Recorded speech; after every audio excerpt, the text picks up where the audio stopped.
Recording number 206 భాగవత వివరణము 704th పద్యం నుంచి 720th పద్యం వరకు చెప్పుకుంటున్నాం. బ్రహ్మదేవుడు తన నలుగురు కొడుకులు వినేటట్టుగా ఇలా స్వామిని స్తోత్రం చేస్తూ ఉన్నాడు. పరమాత్మని, శ్రీమన్నారాయణుని. నారాయణమూర్తి అంటే ఎవరు అంటే ఆయన వైష్ణవ సంప్రదాయం వాడా, శైవ సంప్రదాయం వాడా, ఇవి కాదు. ఉన్న ఒకే ఒక ఎనర్జీ, ఒకే ఒక మహాశక్తికి మనం ఏ పేరు పెట్టుకున్నా కూడా పెట్టుకోవచ్చు. మనకు కూడా తెలుసు, అన్ని పురాణాలు వ్యాస మహర్షి రాశాడు. ఏ పురాణంలో ఆ దేవతకి ఇంపార్టెన్స్ ఇచ్చి ఆ ఒక్క దేవుడే ఉన్నట్టుగా రాశాడు ఆయన. అందరు దేవుళ్ళు అందులో నుంచే వచ్చినట్టు, సృష్టి మొత్తం ఆ ఒక్క శక్తిలో నుంచే వచ్చినట్టు మనం కూడా చాలాసార్లు చెప్పుకున్నాం ఆ విషయం. అందువల్ల ఇక్కడ వైష్ణవులు శైవులు అనే తేడా ఏమీ లేదు. ఇక్కడ ఉన్న వస్తువు ఒక్కటి, ఆ ఒక్క వస్తువు నుంచే సమస్త సృష్టి వచ్చింది. వైష్ణవులు అనబడేవాళ్ళు, శైవులు అనబడేవాళ్ళు, స్మార్తులు అనబడేవాళ్ళు అందరూ దాంట్లో నుంచి వచ్చిన వాళ్ళే. మనకి నచ్చిన వాళ్ళు, నచ్చని వాళ్ళు, సమస్తం. అది మళ్ళీ మళ్ళీ కూడా ఈ భాగవతంలో రీఎస్టాబ్లిష్ చేస్తూనే ఉన్నారు. బహుశా వ్యాసుల వారికి ఇలా రాస్తే కానీ భగవంతుడి గురించిన అసలు వివరం నేను వీళ్ళకి ఇచ్చాను అనే తృప్తి కలగలేదు అని ఇప్పుడు తెలుస్తూ ఉన్నది చదువుతూ ఉంటే. ఆ బ్రహ్మదేవుడు పిలిచి కొడుకుల్ని విపరీతమైన స్తుతి చేస్తూ ఉన్నాడు ఆ పరమాత్మని. ఎటువంటి స్తుతి అది మనం నిజంగా తెలుసుకుంటే, అన్ని జీవుల సమాహార స్వరూపానికి అంటున్నాడు. మొత్తం జీవులందరి స్వరూపానికి, జీవులందరినీ కూడా ఎవరైతే నియమిస్తూ ఉన్నారో అటువంటి స్వభావం ఆయనదిట. పరమాత్మదేమిటి? జీవులను నియమిస్తూ ఉన్న స్వభావం గల ఆ మూర్తికి నమస్కారము అంటున్నాడు. అన్ని జీవులు ఆయనేను, అన్ని స్వభావాలు ఆయనేను అని చెప్తూ ఉన్నాడు. లోపల బయట అనే తేడా లేకుండా, ఏ భేదము లేకుండా తానుగానే సమస్తంగా ఉన్నవాడికి నమస్కారము. అన్నిటికీ కారణమైన వాడంటే సర్వకారణ కారణుడికి, ప్రయోజనమైన వాడికి. ఏమిటి మొత్తానికి ఏమిటండి ప్రయోజనం? బతికేం లాభం, ఈ ఉద్యోగం చేసేం లాభం, ఇలా ఉండేం లాభం, పెళ్లి చేసుకోనేం లాభం? ఒక్కటే మనం కోరవలసిన లాభం. మనం ఏ పని చేసినా ఇది పరమాత్మ పనే. మనకు కావలసిన ప్రయోజనం ఏమిటంటే ఆయన్ని చేరుకోవటమే. అలా చెప్తూ ఉన్నాడు. ప్రయోజనం, అన్నిటికీ ప్రయోజనమైన వాడు ఆ పరమాత్మే అని చెప్తూ ఉన్నాడు. అన్నిటికీ నామరూపాదులైన వాడుగా ఉండి, అన్ని నామాలు, అన్ని పేర్లు ఆయన వేట, అన్ని రూపాలు ఆయన వేట. అట్లా ఉండి గుర్తుపట్టడానికి కూడా మళ్ళీ తానే ఒక గొప్ప మహానుభావుడిగా పుట్టి వివరంగా చెప్తాడట. వ్యాసుల వారిలాగా పుడతాడనమాట. మహానుభావులు ఎంతమందో ఉన్నారు, వాళ్ళలాగా పుట్టి తనను గుర్తించటం ఎలాగో నేర్పిస్తాడుట. అటువంటి వాడికి నమస్కారము. తనను గుర్తుపట్టడానికి ఆధారాలు ఇచ్చేవాడికి నమస్కారము అంటున్నాడు. బ్రహ్మదేవుడంతటి వాడు ఇది తెలుసుకొని ఆయన ధ్యానం చేసుకుంటూ కొడుకుల ముందర, కొడుకులకు నేర్పించటం కోసమే ఇటువంటి ధ్యానం, ఇటువంటి ప్రార్థన చేస్తూ ఉన్నాడు ఆయన. గుణములు లేనివానికి నమస్కారము అంటున్నాడు. అంటే ఈ గుణాలు మట్టుకే ఆయనవి అని లేవు, సమస్త గుణాలు ఆయనవే. అటువంటప్పుడు ఈ ప్రత్యేక గుణము అనేది లేనివాడికి గుణాలు ఉన్నాయి అని మనం ఏం చెబుతాం? అన్ని గుణాలు ఆయనవే అయినప్పుడు ఆత్మవిద్య నేర్చుకొని జితేంద్రియత్వం సంపాదించుకొని, ఇంద్రియాలను లెక్క చేయకుండా ఆత్మలోనే నివసిస్తూ ఆత్మారాములుగా ఉన్నవారుగా పుట్టి అలా దిగివచ్చిన నీకు నమస్కారము, ఆ జితేంద్రియ మూర్తులుగా దిగివచ్చిన నీకు నమస్కారము అంటున్నాడు. లోపల నుంచి బయటికి ప్రకాశించే మూర్తివి నువ్వేను. లోపల తాను అనే వెలుగుగా ఉంటావు. అంటే ఏమిటి? మన లోపల నేనని వెలుగుతూ ఉన్నది సాక్షాత్తు ఆ పరమాత్మ స్వరూపమే అని అర్థం అన్నమాట. బయట సృష్టిగా రూప సంపదగా దిగి వచ్చిన నీకు నమస్కారం నాయన. బయట సృష్టిగా వచ్చావు, లోపల నేను, ప్రతి జీవిలో నేననే స్పందనగా నువ్వే ఉన్నావు, వెలుగుగా నువ్వే ఉన్నావు, తాననబడు వెలుగుగా ఉన్నావు. ఈ అన్నిటికీ కూడా కారణమైన నీకు నా నమస్కారము అంటున్నాడు. ఈ మూడవ మూర్తిని పురుషోత్తముడు అంటారన్నమాట. అంటే మూడవ మూర్తి ఎవరు? లోపల తాను అనే వెలుగ్గా ఉన్నవాడు, బయట సృష్టిగా ఉన్నటువంటి వాడు. ఈ రెండిటికి కారణమైనటువంటి ఆ మూర్తికి మూడో మూర్తి అన్నమాట. అటువంటి వాడికి నమస్కారము అంటున్నారు. పొద్దున, మధ్యాహ్నం, సాయంత్రం, అర్ధరాత్రి అనబడే 4 కాలస్వరూపాలు ఈ సృష్టికి జరిగే హోమాలుట. ఆ హోమాలు జరిగే స్థానాలట అవన్నీ కూడా. ఆ చోట్ల అన్నమాట.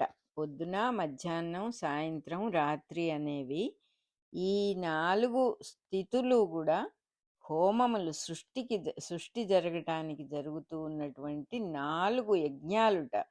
చాతుర్హోత్రములు అని అంటారుట వాటిని. అంటే సహజ యజ్ఞాలు అన్నమాట.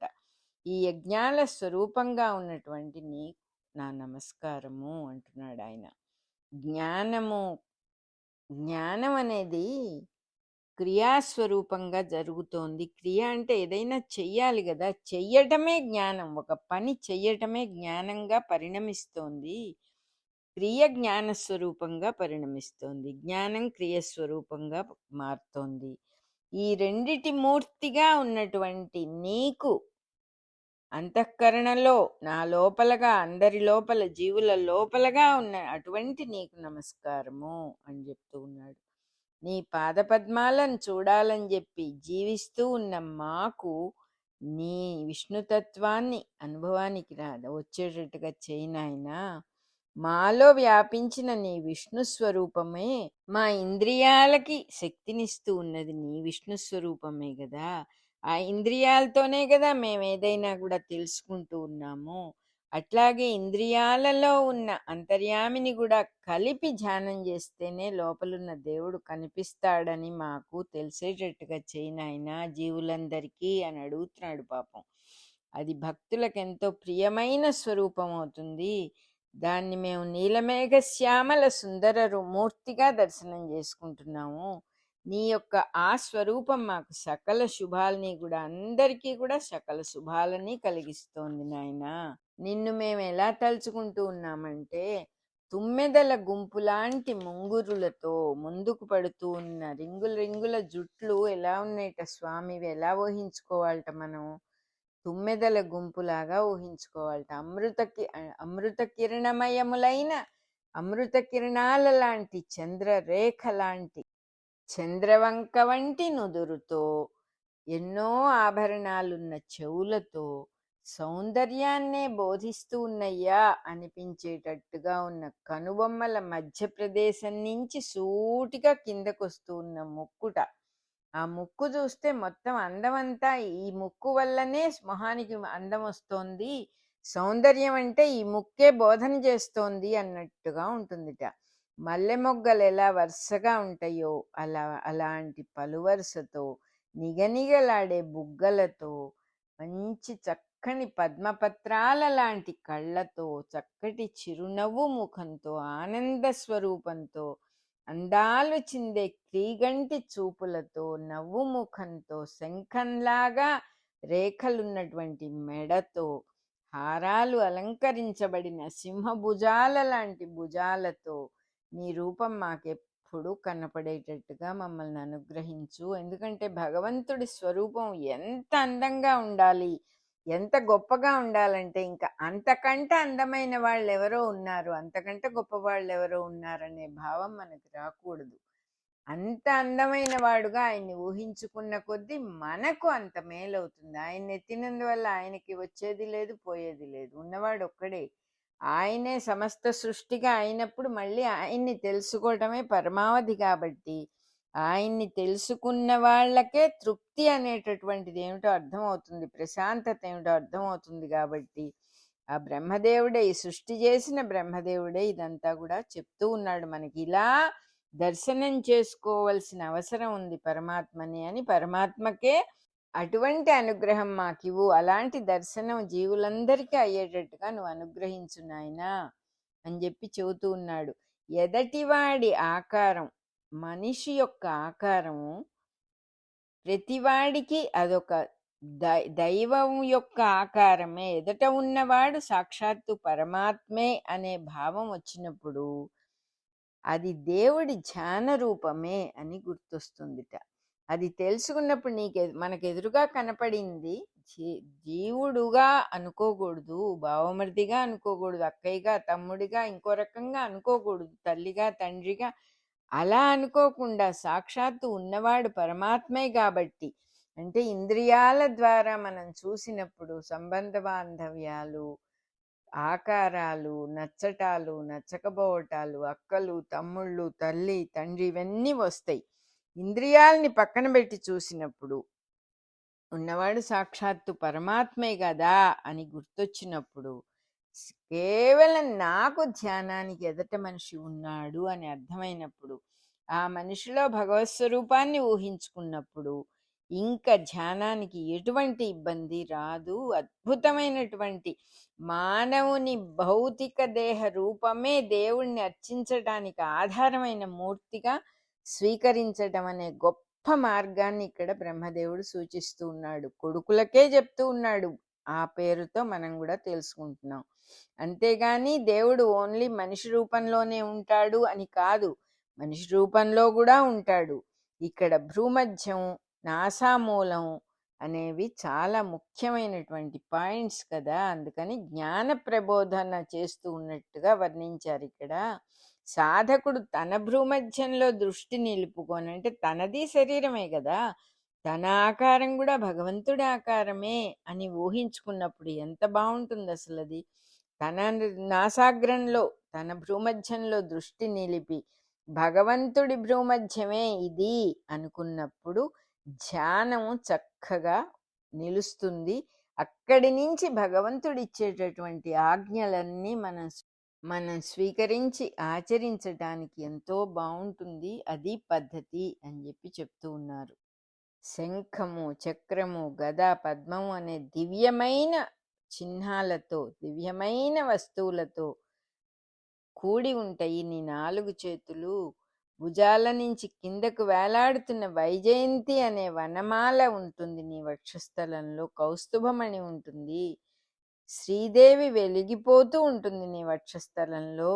శ్రీదేవి అలంకరించుకునేటప్పుడు అద్దంలాగా ప్రకాశించే నీ విశాల హృదయంలోనే చూసుకొని ఆవిడ అలంకారం చేసుకుంటున్నట్లుగా అటువంటి నీ రూపాన్ని జీవులందరూ ధ్యానించాలి అంటున్నారు. ఉచ్ఛ్వాస నిశ్వాసాలకు, ఊపిరి తీసుకున్నప్పుడు ఊపిరి వదిలినప్పుడు స్పందిస్తూ ఉన్నటువంటి 3 ముడతలున్న నీ ఉదర భాగాన్ని తలుచుకోవాలి మేము. అక్కడ ఆ ఉదర భాగం నుంచి బయటికి వస్తూ ఉన్న లోకాల్ని మళ్ళా లోపలికి ప్రవేశింపచేస్తూ నీటి సుడిలాగా రేఖలున్న లోతైన నాభి కలిగిన విష్ణు స్వరూపాన్ని ధ్యానం చేయాలి. 3 ముడతలున్న చక్కని పొట్టని ధ్యానం చేయాలట. మన ఉచ్ఛ్వాస నిశ్వాసాలకు స్పందిస్తూ కదులుతూ ఉన్నట్టుగా ఇంతకు ముందు కూడా చెప్పారు కదా మనకి. పరమాత్మని ఒక విగ్రహంలాగా ఊహించుకోకూడదు, కదిలేవాడుగా, నడిచేవాడుగా, మనలాంటి వాడుగా ఊహించుకోవాలి. ఆ పొట్ట కదులుతూ ఉంటుందిట. 3 చక్కని ముడతలున్నాయిట ఆ పొట్టలో. లోకాలన్నిటినీ లోపలికి పంపిస్తూ ఉన్న నీటి సుడిలాంటి రేఖలున్న లోతైన నాభిని కలిగి ఉన్న ఆ విష్ణు స్వరూపాన్ని ధ్యానం చేయాలి.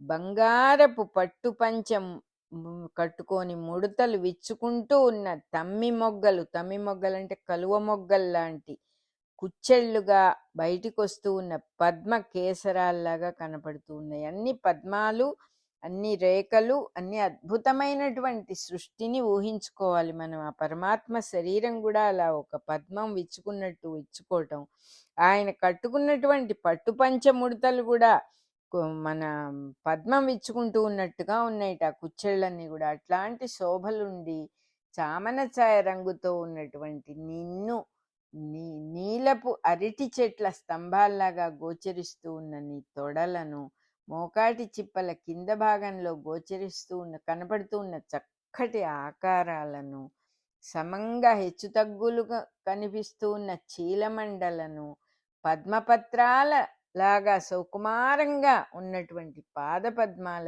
జంటను ధ్యానించాలి. ధ్యానిస్తూ ఆ పరమాత్మని ఇంకా కూడా ఇలా స్తుతించాలి అని చెప్తున్నాడు. అంటే ఈ స్తుతంతా ఎందుకు?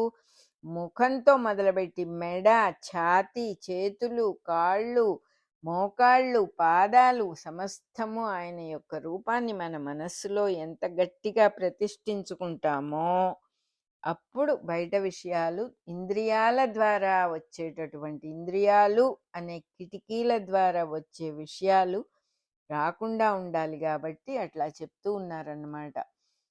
ఇంకా ఏం ధ్యానం చేయాలట? అలా అటువంటి రూపాన్ని మనస్సులో ధరించి నా హృదయం లోపలి చీకటినంతా పోగొట్టేటటువంటి ఆ నీ గోళ్ళు ఉన్నాయి చూడు నాయనా, వాటి కాంతుల వల్ల నా హృదయంలో ఉన్న మొత్తం మొత్తం చీకటంతా పోతుంది. కిరీటం, కుండలాలు, నువ్వు వేసుకున్న దండలు, హారాలు, భుజకీర్తులు, అన్ని ఆభరణాలు, రవ్వల ఉంగరాలు, పాదాల మీద ఉన్న అందెలు, అన్ని రకాల ఆభరణాలతో ఉన్న నీ రూపాన్ని ధ్యానం చేస్తాను. ఈ నీ రూపానికి నమస్కరిస్తూ అందరు జనుల భయాలు, సంకోచాలు పోగొట్టగల రూపాన్ని తలుచుకుంటూ ఉంటే చాలు, అన్నీ తగ్గిపోతాయి, అన్ని భయాలు పోతాయి, అన్ని సంకోచాలు పోతాయి. ఈ నీ రూపము ఎటువంటిదంటే భక్తులైనటువంటి వాళ్ళ యొక్క మొత్తం అంతా మనస్సులో శుభాన్ని కలిగిస్తుంది, అన్ని సంకోచాల్ని హరించి సర్వశుభాల్ని కలిగిస్తుంది.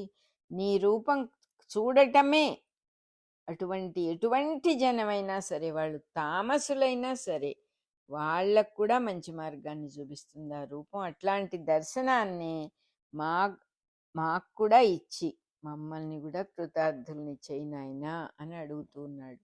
ఆత్మకు పరిశుద్ధి కోరిన వాళ్ళందరూ కూడా నీ ధ్యానాన్నే చెయ్యాలి, నీ రూపాన్నే ధ్యానించాలి. స్వర్గరాజ్యంలో పట్టాభిషేకం చేసుకున్నా కూడా నిన్ను మటుకు వదలకూడదు. నిన్ను స్మరించకుండా ఉంటే అన్ని సద్గతులు దూరం అయిపోతాయి. సద్భక్తి మార్గం ఉన్న వాళ్లకు మాత్రం నువ్వు సులభంగా అందుతావు. సద్భక్తి అంటే అందరినీ భగవత్ స్వరూపంగా సర్వజీవులను భగవత్ స్వరూపంగా చూడగలిగిన వాళ్లకు మటుకే నువ్వు దొరుకుతావు. దుష్టులకి నువ్వు కడు దుర్లభుడవు అంటున్నాడు. అంటే దుష్ట మార్గం ఉన్న వాళ్ళకి నువ్వు దొరకవు నాయనా. అంటే అర్థం ఏమిటి?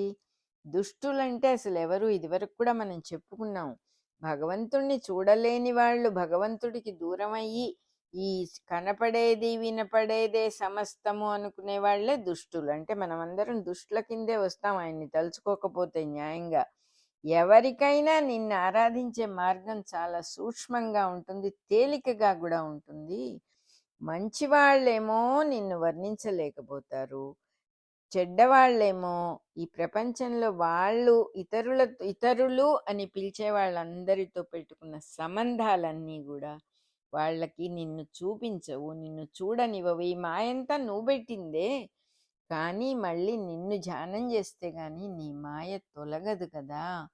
దుష్టులను ఎవరున్నారు? అన్ని రూపాలు నీవే అయినప్పుడు ఆ దుష్టులుగా ఉన్న వాళ్ళ రూపాల్లో ఉన్నది కూడా నువ్వేనని తెలిసిన వాళ్ళందరూ సజ్జనులు అయిపోతున్నారు. ఆ విషయం తెలుసుకోకుండా వాళ్ళని దుష్టులుగానే ఉంచుతున్నావు. అటువంటి వాళ్ళకు కూడా నీ రూపాన్ని ధ్యానం చేస్తే సద్గతి కలుగుతుంది కదా అని చెప్పి అంటూ ఉన్నాడు. భక్తి యోగంతో నీ పాదపద్మాలనే కోరుకునేవాడు అన్ని లోకాల్ని హరిస్తూ ఉన్న యముడి భయంకరమైన గర్జనలకు కూడా లొంగడు. నీ పాదాలని పట్టుకున్న వాడికి ఇంకా యముడి మాటలు ఎందుకు వినపడతాయి అంటూ ఉన్నాడు ఆయన. సమస్తంలోనూ నిన్నే చూసేవా భక్తుడికి యముడి గర్జనలో కూడా నువ్వే వినపడతావు. ఎందుకు భయం కలుగుతుంది? ఇంకా భయమే ఉండని స్థితి తీసుకొస్తావు నువ్వు. అటువంటి భక్తుడికి ఇంకా పుట్టినా ఓకే, పుట్టకపోయినా ఓకే, యముడు కనపడినా ఓకే. అంతా నువ్వే కనపడతావు అతనికి. ఏ రూపంలో అయినా నువ్వే ఉన్నావని తెలుసుకున్న మహాభక్తుల్ని కూడా నువ్వే సృష్టించావు. ఇట్లాంటి నీ పద్మాలని శరణు పొందిన వాడెవడైనా సరే, మనస్సులో పొరపాటున కూడా ఇంకో వస్తువుని కోరడు. ఇంకో వస్తువు అనేదే ఉండదు గదా అసలు వాడికి. ఇంకో వస్తువు అని కనపడినా అది గూడా నీ రూపంగానే ధ్యానం జేస్తాడు. గాబట్టి వేరే వస్తువు అనే మాట లేదు. కోపతాపాల్ని గూడా నీ స్వరూపంగానే ధ్యానం జేస్తాడు. కాబట్టి వాడికి వేరే వస్తువే లేదు. నీ భక్తులతో సహవాసం చేసే కాలంలో ఆ ఆనందాన్ని చవిజూసిన వాడు మోక్షం గూడా నాకవసరం లేదన్నట్టే ఉంటాడు. క్యాజువల్‌గా ఉంటాడు. మోక్షమా అదేమిటి అన్నట్టుంటాడు. కాబట్టి అంతర్యామి అనుభవము చాలు. ఇంకేం అక్కర్లేదనిపిస్తుంది. మనస్సులో నీ అభిప్రాయం అడ్డుగా ఉంటుంది గాబట్టి, అతని దర్శనానికి విఘ్నం కలగజేస్తుంది మోక్షము అనే అభిప్రాయం. కాబట్టి దాన్ని గూడా నిజమైన భక్తుడు పట్టించుకోడు అని చెప్తూ ఉన్నాడు. పాపాలన్నిటినీ కూడా నశింపజేసేవి నీ పాదపద్మాలు. నీ కీర్తి అనే పుణ్యతీర్థం యొక్క తుంపురులకే, నీ కీర్తి అనేది ఒక పెద్ద ప్రవాహం అయితే, ఒక జలపాతం అయితే, అక్కడ ఎగురుతూ ఉన్న తుంపురులు సన్నని నీటి తుంపురులు ఎగురుతూ ఉంటాయి. అవన్నీ దానికే లోపలున్నవి, బయట ఉన్నవి అన్ని కల్మషాలు గూడా క్షాళనమైపోతూ ఉంటాయి. అట్లాంటి నిన్ను కీర్తించేవారు పుణ్యతీర్థాల వంటి వారే. ఒక పుణ్యతీర్థములో వెళ్ళి స్నానం చేస్తాం, మునిగేసొస్తాం. ఎందుకు మునుగుతాం మనము?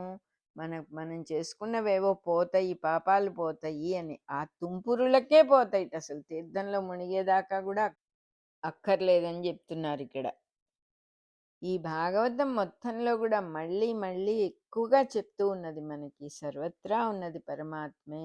ఆ విషయం మీరు మర్చిపోవద్దు.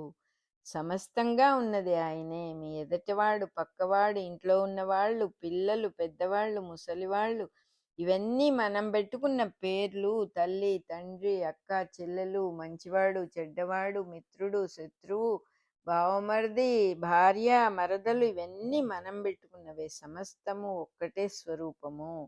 ఎవరిని చూసినా భగవంతుడు గుర్తొచ్చి మనసులో ఒక నమస్కారం పెట్టుకుంటూ ఉంటే చాలు. ఇంకా ఏ సాధనలు అక్కర్లేదు. అడవికెళ్ళి తపస్సు చేయక్కర్లేదు. గంటలు గంటలు పూజా మందిరంలో సమస్త వస్తువులు పక్కన పెట్టుకొని పూజలు పునస్కారాలు చేయక్కర్లేదు. ఉపవాసాలు చేయక్కర్లేదు. తీర్థయాత్రలు, పాదయాత్రలు చేయక్కర్లేదు. అంతటా సర్వము పరమాత్మే అనే అది చేయటం తేలిక మనకి. లేకపోతే ఇవన్నీ చేయటం తేలిక? న్యాయంగా అన్నిట్లోకి పరమాత్మ సులభ వల్లభుడు. ఎవరు చెప్పినా నమ్మకూడదు. పరమాత్మ ఆత్మవిద్య అది చాలా కష్టం అండి అంటారు. అస్సలు కష్టం అంటూ లేనిది, ఎంతో తేలికైనది సృష్టి మొత్తంలో. ఏమిటి అంటే ఉన్న చోటనే పరమాత్మని మనస్సులో తలుచుకోవటం. ఏ వస్తువులు అక్కర్లే, ఏ ఉపాయాలు అక్కర్లే, ఏ పుస్తకాలు అక్కర్లే, ఏ పూజలు అక్కర్లే, ఇంకొక మనిషితో పని లేదు. ఉన్న చోట పరమాత్మని తలుచుకోవటం. ఇంకొక మనిషి ఎదురుగా వచ్చినప్పుడు, ఒక జీవి కనపడినప్పుడు, ఒక వస్తువుని చూసినప్పుడు, ఆహా ఇది కూడా పరమాత్మ వస్తువే కదా. ఎంత ఎక్స్పాన్షన్ తండ్రి, వేరే వేరే వేరే వేరే రూపాలతో అంతటా ఉన్నవాడివి నువ్వే గదా అనే ఒక్క భావం మనల్ని చెయ్యి పట్టుకొని పూల మీద నడిపించి స్వామి దగ్గరికి తీసుకెళ్తుంది. ఏం జరిగినా, ఏదైనా, ఈ శరీరం నువ్వు ఇచ్చిన వాడివి నువ్వు. ఈ శరీరం కూడా నువ్వే, ఇది కూడా నువ్వే. ఇది నేను అని లాక్కోవటానికి నాకు అధికారం లేదు. అన్నీ నువ్వే, సమస్తము నువ్వే అనే భావం పెరిగిన కొద్దీ భగవంతుడికి దగ్గరైపోతూ ఉంటాం మనం. దానికి కూడా మనం బ్రహ్మదేవుడిలాగా ఆ స్వామినే ప్రార్థన చేయాలి. తండ్రి ఈ విద్య నాకు నువ్వే అనుగ్రహించి చూపించాలి. ఈ మార్గంలో నేను వెళ్ళాలంటే నువ్వే శరణు, నాకు వేరే మార్గం లేదు నాయనా అని చూపించాలి. మాస్టర్ గారు ఇక్కడ రాస్తున్నారు, అరవింద యోగీంద్రుడు మళ్ళా లోకానికి ఇంకొకసారి చక్కని దర్శనాన్ని చేయించాడు. అది సావిత్రి అనేటటువంటి పవిత్రమైన గ్రంథాన్ని అందించాడు ఆయన. అది ఇంగ్లీష్లో రాశారుట. అది ఆంగ్లంలో రాసిన ఋగ్వేద భాగమే అని నిస్సంశయంగా ఏ డౌట్ లేకుండా చెప్పొచ్చు అంటున్నారు మాస్టర్ గారు ఇక్కడ. అదే విధంగా మన పురాణ కథలన్నీ కూడా వేద సమన్వయాన్ని చెప్తూ ఉంటాయి, వేదాల్ని ఉపదేశిస్తూ ఉంటాయి. పురాణ కథలన్నీ కూడా ఆ విషయం మనకు ఉపదేశించేవి. వేద సంహితల్లో ఏముందో మనకి తెలియదు కాబట్టి పురాణ రూపంలో మనకందరికీ కూడా చెబుతూ ఉంటాయి అవి అంటున్నారు. ఇంకా చెప్తూ ఉన్నాడు బ్రహ్మదేవుడు, బంగారు రంగు కిరణాలతో సృష్టి కారణమైన వీర్యాన్ని సూర్యరశ్మిగా నువ్వు చల్లుతూ ఉన్నావు సృష్టి మీద. అప్పుడు సృష్టి అంతా వృద్ధి భూమి మీద ఆ సూర్యరశ్మి అనేటటువంటి చక్కని బంగారు రంగు కిరణాలు వెదజల్లబడటం వల్లనే భూమి మీద సృష్టి అంతా కూడా పెంపొందుతోంది. అదే నీ వీర్యము అంటున్నాడు ఆయన. దుష్టులందరినీ నశింపచేసేటటువంటి శౌర్య స్వరూపుడవైన నీకు నమస్కారము అంటున్నాడు. దుష్టుల్ని నశింపజేయటం అంటే స్వామికి వచ్చి కూర్చొని ఎవరు మంచివాళ్ళు ఎవరు చెడ్డవాళ్ళని విచక్షణ చేసి జడ్జిమెంట్ చేసి దుష్టుల్ని మటుకు చంపటం అనేది ఉండదు. దుష్టత్వంలోనే తమని తామే నశింపజేసుకునే లక్షణం అని అది ఇన్బిల్ట్గా పెట్టేశాడు స్వామి. అదీగాక దుష్టుల్ని చంపటం అనేది ఎందుకు చేస్తాడంటే మంచి వాళ్ళకి ఇబ్బంది కలగకుండా ఉండాలి అని చేస్తాడు ఆయన, మన కోసమే. మంచివాళ్ళు సజ్జనులు అమాయకులు బలహీనులు కష్టపడకూడదు అంటే దుష్టులు ఉండకూడదు కదా. అందువల్ల అలా చేస్తాడు ఆయన. అవకాశం ఇస్తాడు చాలా భాగం వాళ్ళకు కూడా జీవించటానికి. ఇక భరించలేనటువంటి టైం వచ్చినప్పుడు వాళ్ళని చంపటం జరుగుతుందన్నమాట. చెప్తూ ఉన్నారు అటువంటి శౌర్య స్వరూపుడికి నమస్కారము అంటున్నాడు. శూన్యము అని భ్రమపడే తత్వాన్ని సృష్టిగా ప్రవర్తింపజేస్తూ ఉంటావు. నువ్వు చూసే వాళ్ళకి ఏమీ లేదు, ఇది శూన్యం కదా ఏముంది ఇక్కడ అనిపిస్తూ ఉంటుంది. కానీ దాన్నే అద్భుతమైన సృష్టిగా ఆ తత్వాన్నే నువ్వు సృష్టిగా మార్చేస్తావు. అంటే మనం కూడా చెప్పుకున్నాం, ఆకాశము అంటే ఖాళీ అని అనుకుంటాం, ఖాళీ కాదది. అది మొత్తం ఒక గింజలాగా అన్నిటినీ కడుపులో పెట్టుకొని కూర్చుంటుంది. Everything comes from space only అంటారు. అంతేకాకుండా ఎవడి కర్మస్వరూపమే వాడికి మృత్యువుగా తయారవుతుంది. వాళ్ళు చేసే పనులు అంటే స్వంత పనులలాగా చేస్తాం. మనం ఏ పని చేసినా ఏదో మనమే కావాలని చెప్పి శరీరాన్ని తెచ్చుకొని భూమి మీదకి వచ్చినట్టుగా ఇది నా పని, ఇది నాది నాది నాది అనుకుంటూ చేసినప్పుడు మృత్యువు కూడా నాది, నేను నీవాణ్ణే అని వస్తుంది. అలా కాకుండా ఇది స్వామి ఇచ్చిన శరీరం, ఈ పనులన్నీ స్వామి పెట్టేవే, స్వామి ఇచ్చేవే, స్వామి చేయించేవే, నా శరీరము ద్వారా స్వామి చేయించేవే అనేటటువంటిది ఉన్నప్పుడు మనకి ఆ పనుల నుంచి వచ్చే ప్రయోజనం మీద ఏమాత్రం ఇంట్రెస్ట్ ఉండదు. కాబట్టి కర్మబంధం ఉండదు. ఒకవేళ నిజంగా ఏ కర్మబంధం కర్మఫలము అనేది లేకుండా ఉండాలి అంటే, వైరాగ్యం నేర్చుకోవాలంటే పుణ్యము అనే వెలుగుగా కనపడుతున్న ఆత్మస్వరూపుడమైన నీకు నమస్కారం నాయన. నిన్ను తెలుసుకుంటే చాలు, సమస్తము పోతాయి, అన్ని పాపాలు పోతాయి, అన్ని కర్మల ఫలితాలు అన్నీ నువ్వే, సమస్తము నువ్వే, అన్నిట్లోనూ అంతర్యామిగా ఉన్నావు కాబట్టి నువ్వు దేనితోనూ అడ్డగించబడవు అని చెప్తూ ఉన్నారు బ్రహ్మదేవుడు. ఆ పరమాత్మట అంతటా ఉన్నాడు కాబట్టి ఇంక అంతటా ఉన్నవాడిని ఎవరు అడ్డగిస్తారు? సర్వత్రా ఉన్నవాడిని అడ్డగించగలవాడు ఎవడుంటాడు? ఆకాశాన్ని ఎవరు అడ్డగిస్తారు? అలా చెప్తూ ఉన్నాడు. ఆ భగవంతుడు అనేటటువంటి వాడు ఆకాశంలాగా సర్వత్రా ఉండేవాడు, ఎప్పుడూ ఉండేవాడు, ఖర్చు కానివాడు, వ్యయము లేనివాడు, లోపల బయట అనే తేడాలు ఎలాగైతే ఆకాశానికి లోపల ఆకాశానికి బయట అనేది ఉండదో అటువంటి వాడు. అట్లాంటి వాడు తన పని తను ఎలా చేసుకుంటాడు? కాబట్టే తనలో భాగము తనకన్నా వేరు అనే భావం కూడా ఆయన నుంచే వస్తూ ఉన్నది. సృష్టి అవ్వాలి అంటే తను వేరుగా ఉండి, అంటే మనం కూడా ఇద్దరుగా ఉండి ఒక్కొక్కప్పుడు ఆడుకుంటాం కదా, అలా ఆయన తనను తానే రెండుగా చేసుకున్నాడు. ఈ భావం పేరు మాయ. ఆ మాయని, ఆ యోగ మాయని సహాయం తీసుకొని ఆయన ఎన్నో ఉన్నట్టుగా, ఉన్నది కాకుండా వేరేదంతా జీవులకు కనపడేటట్టుగా ఆట కోసం మాయ పెట్టుకున్నాడు. ఈ మాయ వల్లనే భగవంతుడిలో భాగంగా సృష్టి బయటికి వచ్చింది. తన సృష్టి పనంతా కూడా ఆ సృష్టే చేసుకుంటుంది. స్టార్ట్ చేశాడంతే ఆయన, అంతా జరిగిపోతూ ఉన్నది. కానీ తనను తాను నిర్వహించుకోవాలంటే ఆ పరమాత్మ వెనకాల ఉండాలి. ఆ సృష్టి తనను తాను నిర్వహించుకుంటోంది, కానీ ఆ పరమాత్మ ఉన్నాడు కాబట్టి ఆ సృష్టికి అటువంటి సామర్థ్యం వచ్చింది. సమస్తము ఆ పరమాత్మ మీదే ఆధారపడి ఉంది. జీవుడు తనను తాను చూసుకోవడానికి ప్రయత్నిస్తాడు. పాపం చూసినప్పుడు ఏం చూసుకుంటాడు? శరీరాన్నే చూసుకుంటాడు. అందులో ఉన్న శరీర భాగాలు చూసి తాను అనుకుంటాడు. ఆ భాగాలు తాను కదిలిస్తే కదా కదులుతాయి. కాబట్టి అయినా కూడా తనకన్నా వేరుగా చూసుకుంటాడు. ఈ రెండు తన యందు రెండు భాగాలు అని గమనిస్తాడు. తన సర్వమునందు రెండు భాగాలు అని గమనిస్తాడు.